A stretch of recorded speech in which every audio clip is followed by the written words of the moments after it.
You're listening to episode 94, Moira's story, Kids with Celiac Disease and Migraines.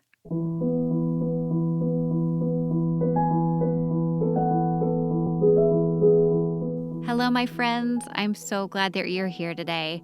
Today, I get to introduce you to Moira, and she is the owner of Surviving the Waiting Room, which is another podcast, but it comes basically from her experiences of learning how to be an advocate for her teenage kiddos as they started to figure out that they had some health issues going on, and it wasn't always clear cut.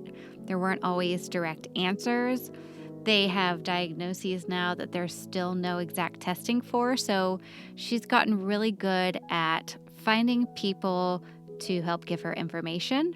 She's gotten really good at learning how to advocate and ask questions, and she is just constantly bringing experts together.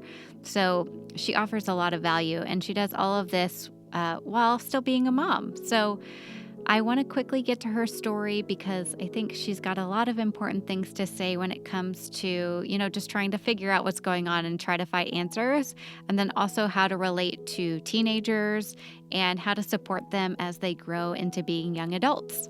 All right, let's get started. So why don't you start off and talk a bit about yourself and just kind of introduce yourself and tell me about your family and a bit about Moira, a bit about you. Yeah. So, my gosh, how to start off. I was one of those people that I never thought I was going to have kids. I was perfectly happy if I met somebody that we were going to get married and I didn't need kids. And we had a whirlwind romance. Like literally, my husband and I met each other, and within 10 months, we were engaged, and we were just each other's best friends, like immediately. So we decided, like, okay, well, we should slow it down. And we waited about 3 years before we even tried to have kids. By now, like we're in our late 20s, early 30s, and we couldn't.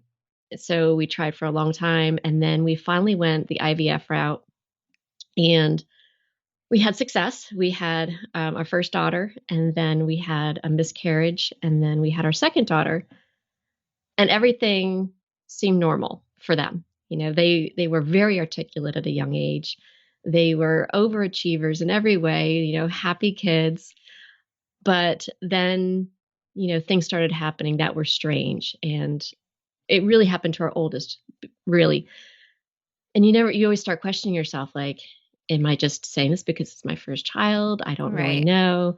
And you talk to your family members and they blow you off and they try to relax you and not worry you. Mm-hmm. But she threw her back out for the first time when she was 7 years old. And she threw it out by standing up from sitting crisscross. So, which was very bizarre. Yeah. So we've been going to a chiropractor since she was 7 years old. Then around the same time, she was having a lot of stomach issues. And I always had stomach issues. I have a blog post about it. But basically, when we went to the doctor had blown me off for 38 years. They blew my daughter off. They're like, well, fine, we'll put you on an elimination diet, but we really think you're just overreacting to this whole thing. Well, long story short, she had celiac disease. And then we found out after 38 years that I had celiac disease. Oh, wow.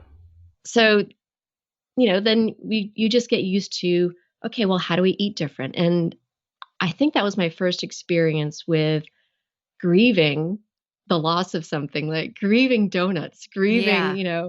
going to a supermarket and just like easily picking off anything we wanted. Um, And I can remember just standing in the aisle, just crying and calling my husband, like, I can't go grocery shopping anymore. Like, you Yeah. have to do this. Oh.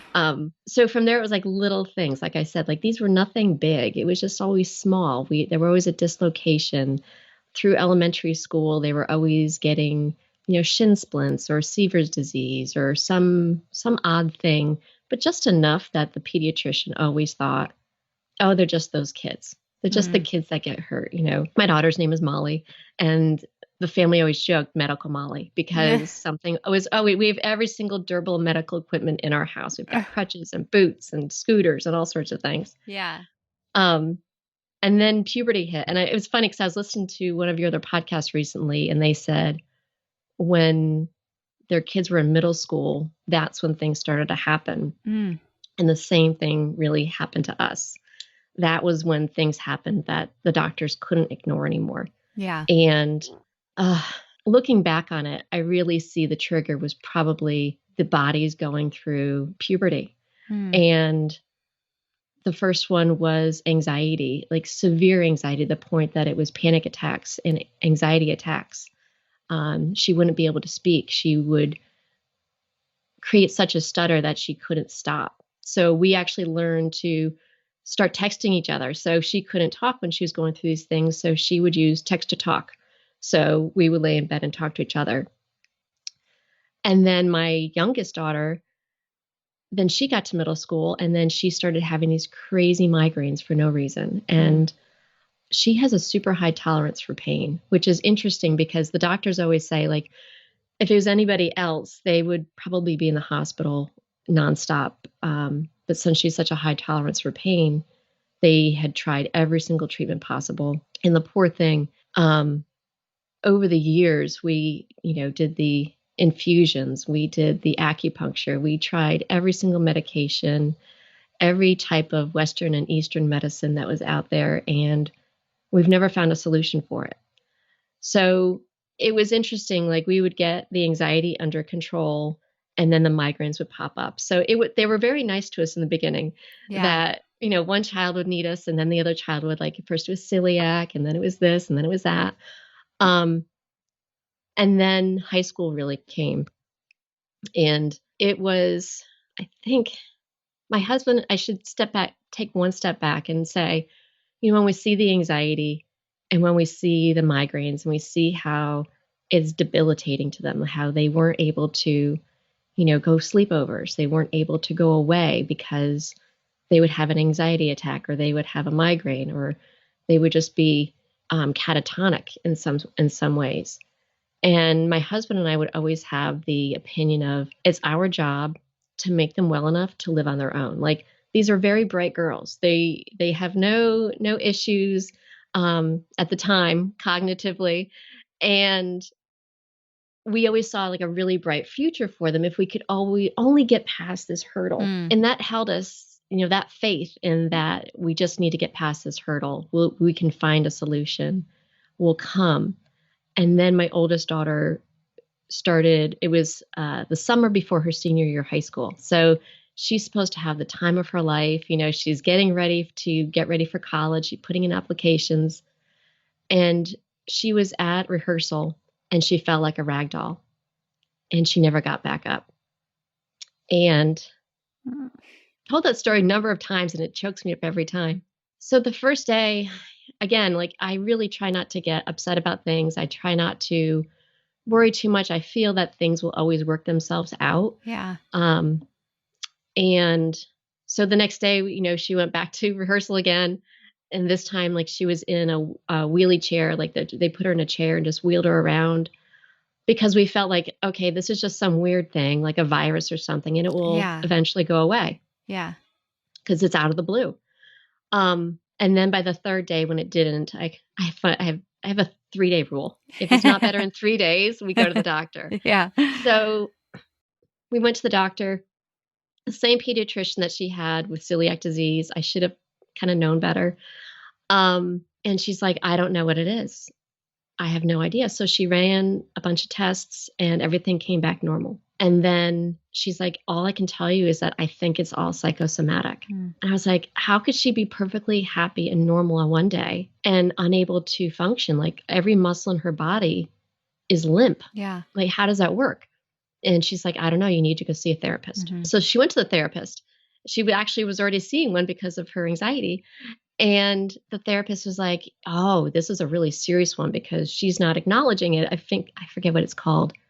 It's like when you separate yourself from reality. And I was like, I don't think that's true. Like, how is she perfectly fine? And then this happens. So we went through months of tests. We went to the cardiologist because then she got other symptoms. She was having heart murmurs. She lost feeling in 90% of her skin. So she was afraid to take showers or take baths because she was afraid of burning. Oh. She she lost all cognitive ability. She couldn't talk. She couldn't open her eyes. She couldn't think. It was, it was shocking. There's really no other way to say it. And then she would be fine for a week. And we'd be like, okay, we're over the hurdle. And then it would come back with a vengeance. And, good news, bad news, we had to change insurance companies. And I had to start from scratch to find a new pediatrician. And I found this wonderful pediatrician who happened to be a geneticist. And we showed up in her office and she looked at both of my daughters. They went in at the same time. And she said, "You two aren't special. I see you girls every day." Aww. And for the first time, all three of us felt like we'd been heard. Yeah. So she said, "Okay, we're going to figure this out." So we went through all the tests again, and she still couldn't figure it out. But she was the only doctor who was like, "You're absolutely right. This is not psychosomatic. This is not self-induced." So together we started researching, all these deficiencies, and we would look and we would research. And I'd really gotten into researching all the different things at this point in time. Which makes a lot of sense, because when you're at a loss, you just want answers. You want to hear what other people have gone through. You want to see what's been done, because you have to be the advocate if nobody else is going to do it. Exactly, especially if the doctors weren't. So Yeah. I would literally find a test result and I would Google test result saying this means what. Yeah. And that's why I started like figuring things out. And finally I came across ME/CFS, or chronic fatigue syndrome. And I learned that it was different than just plain chronic fatigue. And I presented it to the doctor at 3 months into this issue beginning. And she's like, "Well, technically we cannot diagnose her for 6 months. She has to have it for 6 months first." I said, "This is her senior year of high school. Like, she needs a 504 plan. She needs empathy, not sympathy, but empathy. She needs to be able to participate." So she was willing to at least diagnose, like preliminary diagnosis of ME/CFS. And that's what my daughter turned out to have. So what it was a blessing. Sorry to interrupt you. What are the kinds of tests that she had to go through to get that diagnosis? Is it blood tests, MRI, EEG? What is that? See, and that's the crazy thing. There is no definitive test that will say that this is what you have. Right. So everything comes back normal. Yeah. So we even had, oh my gosh, these women down here. So we live in the South. We live in Georgia. And we would go back to LabCorp every day, and they would take 10 vials at a time from my daughter. It got to the point where these women were praying over my daughter's blood so that they could get an answer. I mean, like, it was amazing. Like, they're you have to, and they would start praying. And my daughter just felt so heard and so loved that these people would be willing to help her. How did your daughter handle getting an answer, or kind of getting that preliminary diagnosis? I think, if I remember correctly, she said it was basically like, you can call it, label it, whatever you want. Yeah. By that point, she had already requested that she have a wheelchair so she could go to school. Mm-hmm. So that was one of my issues that I needed to get over. Yeah. That she's sick enough. Yeah. That's for other people. And I finally came to the grips that she's partially disabled. Yeah. Because literally most days most days she's fine, but there were days that she was bedridden for a long time. Yeah. It's that invisible illness, right? That you can't see outwardly. Yes. But it doesn't make it any less real. It's just that you can't physically see it. Yeah. And that's it. Both of my daughters have invisible illnesses. And I didn't even know of that term until the last year. Yeah. And I was like, yeah, because you see other people that have conditions that are profound or very visible. And not that you want to compare yourselves to them, but you're like, I'm going through something too, like dealing with your own stuff and wondering how they've managed going through their stuff. And it seems very different, but at the same time, I think any parent, any caregiver goes through those same emotions of getting the diagnosis and how are you going to do it. And we came to the point where we're very much fighters. So my daughter really wants to be involved in international law. And I was like, well, how can she do that if she's got chronic fatigue syndrome? Like, she can't even walk down the street. How can she use a wheelchair? And so eventually I found the support groups online for all of my daughter's conditions. And they led me to chronic fatigue doctors. And there's only a few specialists in the United States that specialize in it. So we found one in New York City, and she got Molly on the correct medications and supplements. And within a month, my daughter was able to walk down to her graduation in 90-degree weather. We'll be right back. We are sponsored by Magic Mind, which is the world's first productivity drink. And if y'all have been following along with me for a while, you know I rely heavily on caffeine, especially that 2 p.m. coffee, to help me be productive when I'm working on Child Life on Call or podcasting or being a mom. But that inevitable crash happens, and so I've been looking for something to help me be more productive without all the caffeine. James Bashara, who's the creator of Magic Mind, had a similar issue. His doctor made him give up caffeine because of a heart condition. So he worked to put all of these ingredients together with food scientists and physicians and to come together with Magic Mind. I take it after I drink my coffee in the morning, and it helps make me feel productive for the rest of the day. So for Child Life on Call listeners, if you go to magicmind.co/childlifeoncall, you enter code childlifeoncall20, you get 20% off your order. So magicmind.co/childlifeoncall, enter childlifeoncall20, and you get 20% off your order. I truly hope you enjoy the benefits of this like I did. Go to magicmind.co/childlifeoncall.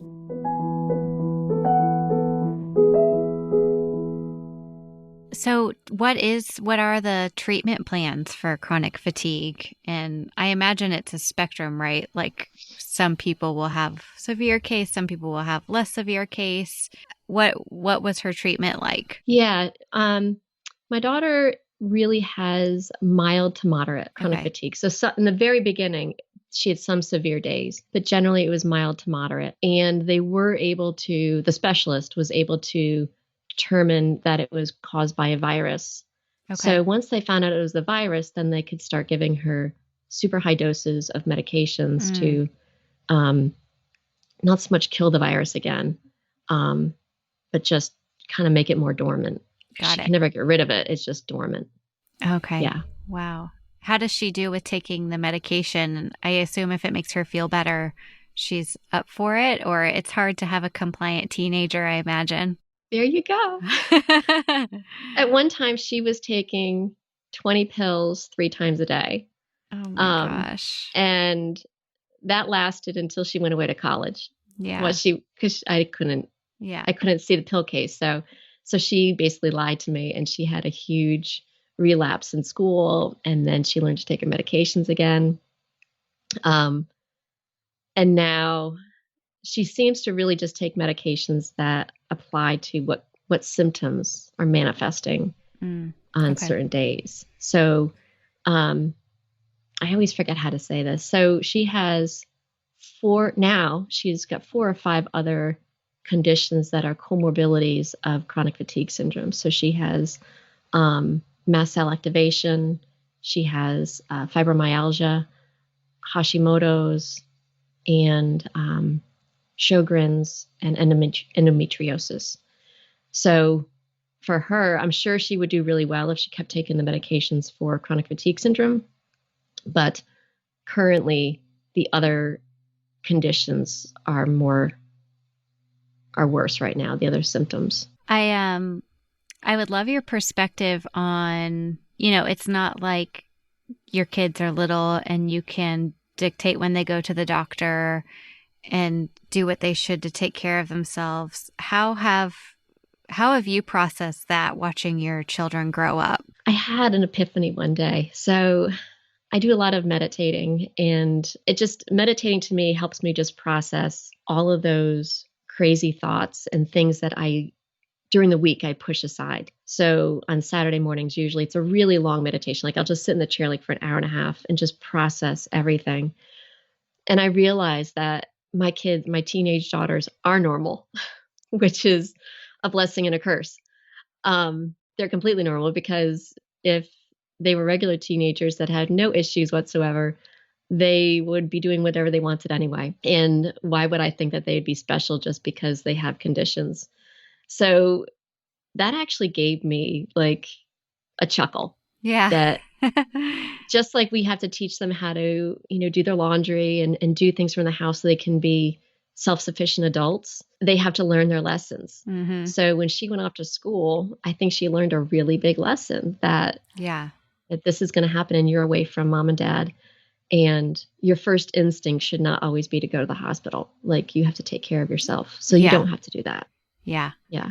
Did that answer your question? Absolutely, because I think what you said, it's a process of understanding your role and how that changes when your child grows up. I mean, it's I see it a lot in the hospital with these chronic kids that have chronic, invisible, sometimes illnesses, and there's that whole process of taking on the care of themselves. And it's a whole other component to being someone who deals with illness. It's a lot to carry. Yeah.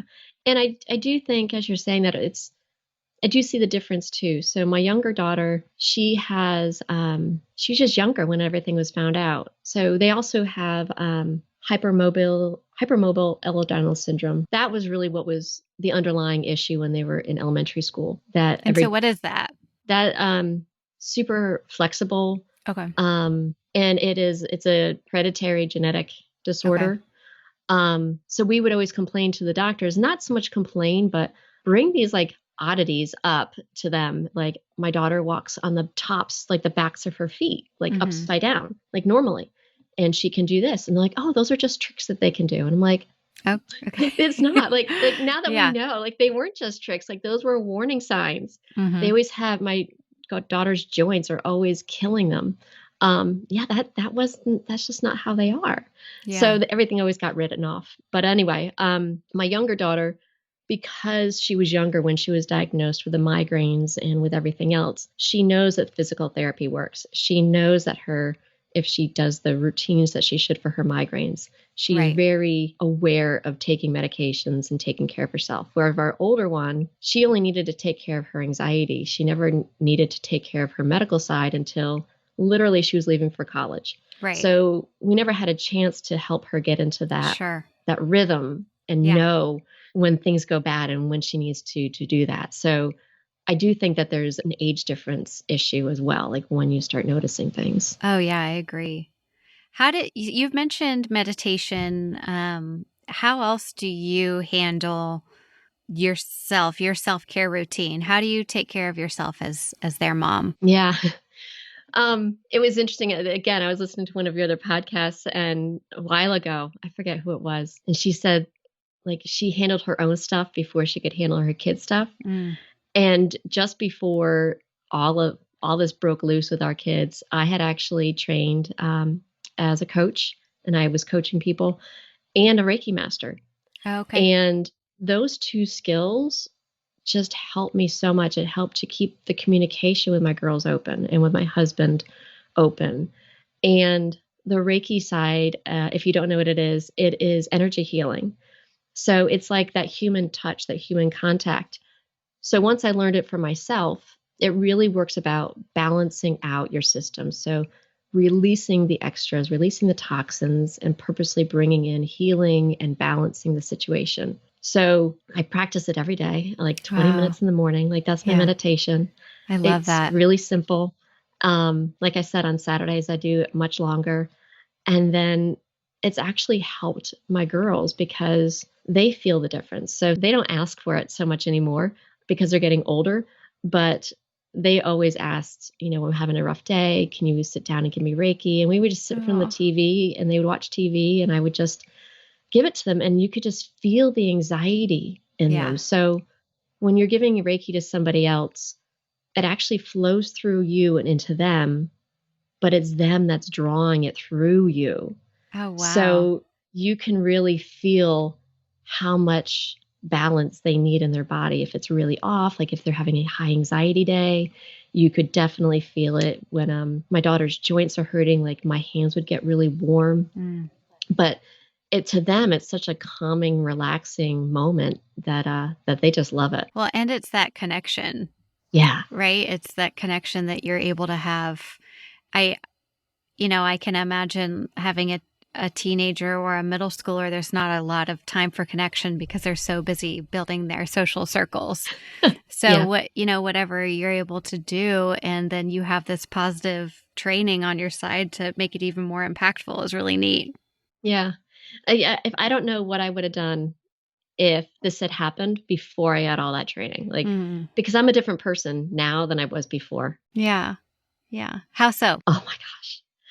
I used to be the most controlling person. I had a lot of anger inside of me still. Yeah. I had a lot of things that I needed to get over from my childhood. Mm-hmm. And yeah, that's about it. That's all I'm going to say on that topic. But, Yeah. every parent does the best they can, and every child interprets it differently. So even if I'm perfect today, Ugh, I know for a fact my kids do not interpret it that way. yes. So I have a little bit of grace, but Yeah. I needed to get over some of the things and get through some of the things that I had experienced as a child. And it's been great because now I can help my kids with their Oh, issues. absolutely. What would you say are some of the things your daughters have taught you since watching them go through some of their medical challenges? Yeah.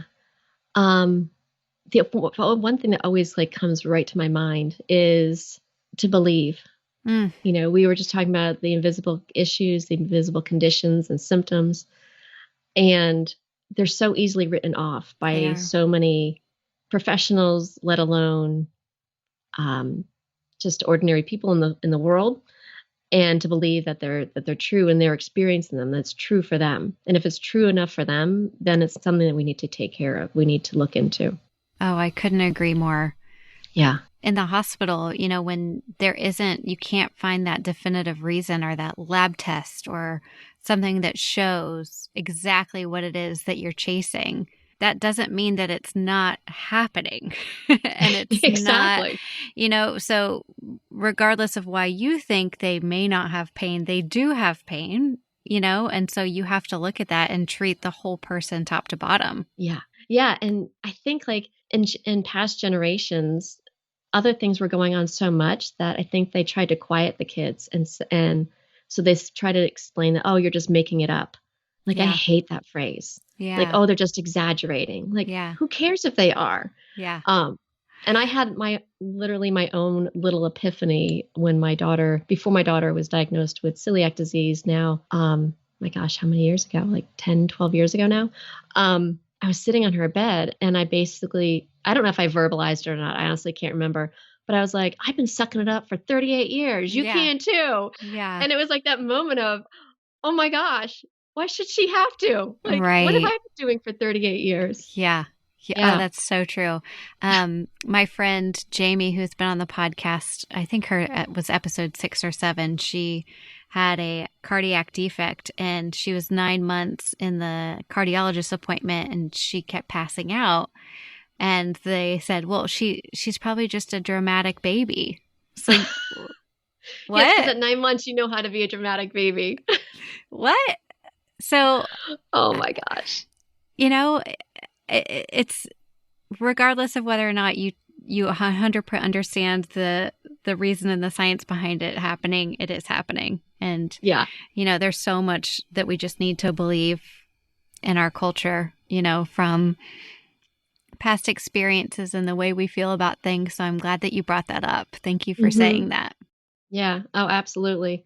It's definitely one of those hurdles that I had to get Yeah. over and Yeah. retrain myself. Not just put in that. I think somebody put it in right of it's like when you had the old VHS H test tape Yeah. that you would put it in, right? Because you didn't have one have to think. Yeah. And I try to question myself now. Is that really what I believe? Is that really what's going on? Right. Um, Again, just using those coaching skills on myself. Yeah. Yeah. Exactly. Well, if people want to connect with you and learn more and kind of get involved with all that you have to offer, how can they do that? Sure. I make it really simple for people. I have everything at survivingthewaitingroom.co. In social media, the podcast is all Surviving the Waiting Room. It's all So, the same. Okay. yeah, please Awesome. feel free to reach out, DM me. Great. Well, thank you so much for being here. Is there any part of your story that you wanted to share that I didn't get to ask you about or that you wanted to mention? Just real quick. So Yes. sometimes I've been hearing a lot lately because I am in the space and a lot of the people have younger kids and they worry about, am I sharing too much? And I can't speak to that, but I can say that in my social media, wherever I am, I do not share anything about my daughters. Yeah. I just recently got permission to say what conditions they have, and that's a first. Yeah. So I just say take the lead, and some days they might want you to, and some days they might not, and that's okay because that's their story. Yes. So we have an agreement in my house that I can tell my story, and I just don't tell their stories. Right. I love that. I think that's a great way to do it. And they'll have their time and space to share their stories when they're ready. Exactly. Thank you so much, Moira, for being here today. And I will see you all next week with a really cool 12-minute talk where we're going to talk about how to start a gratitude journal that you'll actually do, but with your child.